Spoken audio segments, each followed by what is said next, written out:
Hello बच्चों, तो चलिए इस प्रश्न को पढ़ते हैं।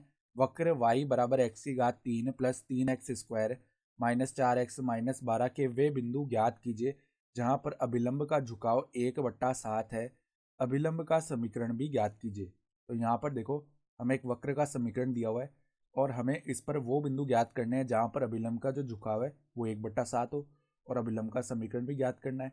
तो प्रश्न में आगे बढ़ने से पहले इस प्रश्न से संबंधित जो मुख्य उदाहरण है उसकी हम चर्चा कर लेते हैं। तो देखो, मुख्य उदाहरण एम ढाल वाली रेखा यदि x1, y1 से होकर जाती है तो हम जानते हैं इसका जो समीकरण होता है वो होता है y माइनस वाई वन बराबर m गुणा x माइनस x1। ठीक है, जहां पर अगर हम अभिलंब की ढाल की बात करें, अभिलंब की ढाल, किसी भी वक्र के लिए अभिलंब की जो ढाल होती है वो क्या होती है, -1/dy/dx। ठीक है, तो अब देखो सवाल में वक्र का समीकरण दिया हुआ है y बराबर में x की घात 3 प्लस में 3x² माइनस 4x माइनस 12। तो अगर हम दोनों तरफ x के सापेक्ष अवकलन कर दें तो क्या आएगा, देखो यहाँ पर 3x² प्लस में 6x माइनस में 4 आ जाएगा। ठीक है, अब देखो वक्र के अभिलंब की ढाल दी हुई है, यानी कि जो अभिलंब की ढाल है वो क्या है, 1/7। तो m1 का मान 1/7 हो गया। तो अब देखो अभिलंब की ढाल क्या होती है, -1/dy/dx, यानी कि -1/3x² प्लस में 6x, फिर देखो -4, इसका मान दिया हुआ है माइनस नहीं प्लस का 1/7 ये दिया हुआ है।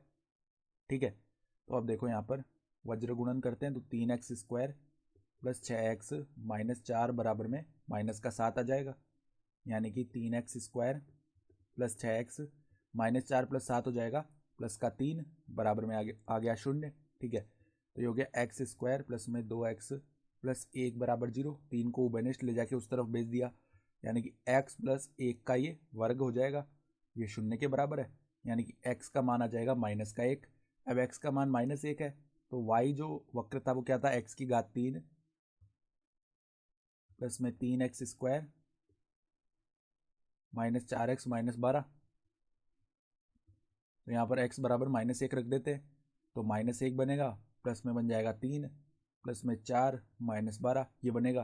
तो 3 माइनस 1 2 हो जाएगा, 2 प्लस 4 6, 6 माइनस 12 माइनस का 6, यानी कि हमें क्या याद करना था, वे बिंदु जहाँ पर अभिलंब का झुकाव 1/7 है तो वो बिंदु क्या आ जाएंगे, उस बिंदु का जो x निर्देशांक है वो -1 आ जाएगा और y निर्देशांक जो है वो माइनस का 6 आ जाएगा।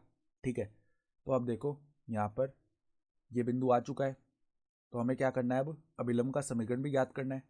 तो अभिलंब का देखो हम समीकरण ज्ञात कर लेंगे। जो अभिलंब का समीकरण है वो क्या आ जाएगा, y माइनस वाई वन, यानी कि y और y1 का मान है -6, तो ये क्या बन जाएगा +6 बराबर में अभिलंब का झुकाव है 1/7 गुणा में x माइनस x1 का मान कितना है -1, तो +1। ठीक है, तो कितना बन गया, देखो 7y प्लस में 6 7 42 बराबर में x प्लस 1, यानी कि अभिलंब का समीकरण आएगा x माइनस 7y माइनस 41 बराबर में 0। ठीक है, तो ये हमारा अभिलंब का समीकरण आ गया। तो आशा करता हूँ कि आपको ये प्रश्न समझ में आया होगा। धन्यवाद।